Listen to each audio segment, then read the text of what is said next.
According to finance experts, more people in the United States, more than 4 million to be exact, turned 65 years old last year, meaning that more people than ever before are starting to draw down on their savings as they shift into retirement. But how do we do that effectively? When you look at national statistics, roughly half of workers in the U.S. today are saving in defined contribution plans. And that leaves it up to the worker to convert their savings into retirement income. And on top of that, a lot of times workers will end their careers with multiple workplace and individual retirement accounts, and they struggle to see the full picture of what their retirement savings really looks like and how do you turn that into income when you are done working. It's a lot of complicated stuff, but that's why for Financial Fridays, we check in with Bill Levitt of Bridgelight Financial Advisors. He joins us now. Bill, welcome back and Happy New Year, my friend. How are you? I'm very good, Melissa. Happy New Year to you, too. I'm so glad to have you back on the show, Bill, and to figure out how to draw down on retirement savings. First of all, what do you do? Where do you get it from? How do you reduce taxes? I know those are loaded questions, but I feel like you can handle it, Bill.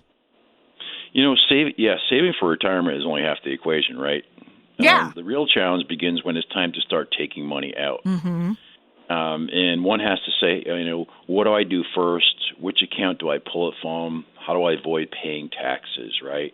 Yeah. And so anyone has to have a real good, intentional and structured income retirement plan, not improvised, because we want to make sure that we understand where income is coming from and how we're going to get it out so we can have the most longevity in retirement. Now, if we don't do that, then we risk the possibility of potentially paying more taxes or running out of money. Which is just the opposite of what anybody wants. And I think the other thing that I've learned from you, Bill, over the years is that not everyone is going to have the same plan because all of us look at retirement differently. We all have different ideas of what retirement looks like for us, and we all live on different incomes. Sometimes people are a little bit more minimal, and so it might look totally different than somebody else who plans to still maybe travel a lot or invest in another home or leave money for their children, their grandchildren, what have you. So let's start with, what do you do when it is time to draw down? Well, one of the first things you want to do is you want to evaluate where you have money, right? Do I have money in a 401k? Do I have it in an IRA? Is there money in a savings account? Do I have a brokerage account with maybe an advisor or someone? And if you will, take inventory of all those accounts. That's would be one of the first things that we want to do.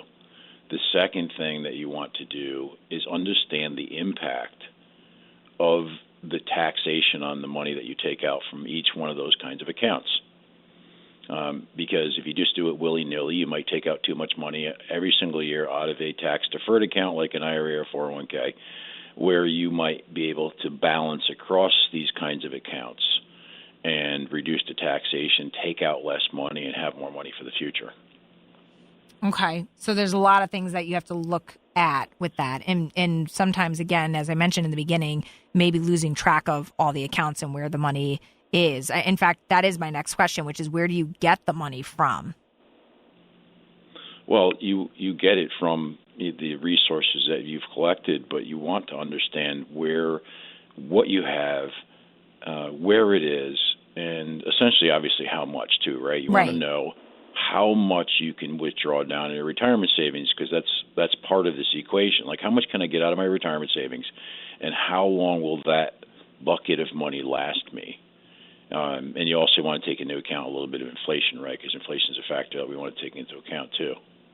Well, and to your point, Bill, it's all not going to be taxed the same, right? I mean, depending on where you're pulling that money, it's not all taxed, universally, right? It's taxed differently. Absolutely. So your typical IRA or 401k has been growing tax deferred, meaning you've never paid tax on it, and then you get into the phase of life and retirement, and now all that money is 100% taxable to you. Wow. Unlike maybe I may have money in a savings account or maybe a brokerage account somewhere it's after tax money. Well, that's taxed differently when you pull that money out of there.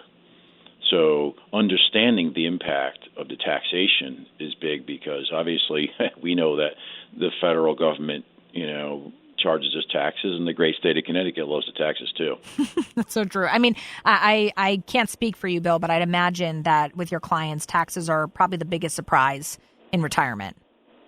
I think it's one of the biggest areas. We're always talking taxation, right? Because it is one, if not the biggest expense one's going to have in the retirement.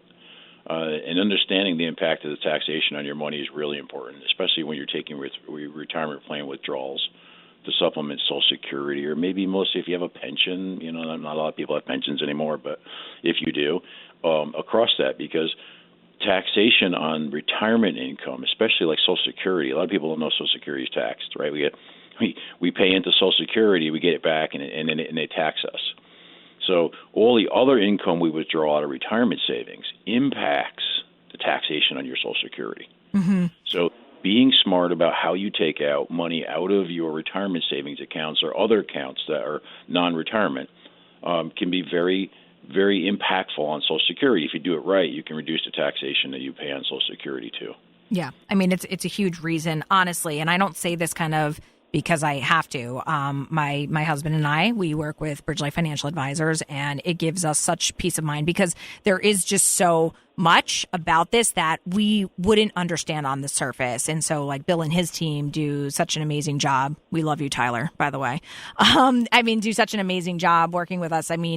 Talk about, Bill, just how you're able to, again, not do kind of a cookie cutter approach, but you're able to really make sense of what would work best for every individual, couple, family that, comes through the doors of Bridgelight Financial. Well, especially when you're getting into the retirement phase, there's a lot of decisions to make. This is where our specialty lies. We help people to optimize income, make all the right decisions on the income, because it's the number one thing you have to replace when you retire, right? The second you retire, you don't have any income anymore. So you have to make sure you have a great plan in place. And that's about what we do, is help people optimize income, maximize the income they can get, and find all the ways that they can to reduce taxation in the future on that money. That ultimately just gets them in a great place so they have confidence that they're going to have enough money to last the rest of their life, and understand the impact of the cost of living increase, which we all faced with some huge cost of living. So you want to make sure you have a thoughtful drawdown strategy so you can help you keep more of what you've saved, and obviously to enjoy your retirement with more confidence. Yeah, certainly. Bill, if people want to contact Bridgelight Financial Advisors, what's the best way to reach you? You can go up to our website, bridgelightadvisors.com, and connect with us. All right. And thanks for having me today. It's always a pleasure, Melissa, talking with you and helping people to have great retirements. Absolutely. I'm with you, including us. So thank you, Bill, and your entire team at Bridgelight Financial Advisors. We appreciate you. And I will talk to you, probably see you sooner than that. But yes, I will talk to you very soon. Great. Look forward to it. Thank you. Again, that's Bill Levitt with Bridgelight Financial Advisors right here on WICC. We're going to be right back.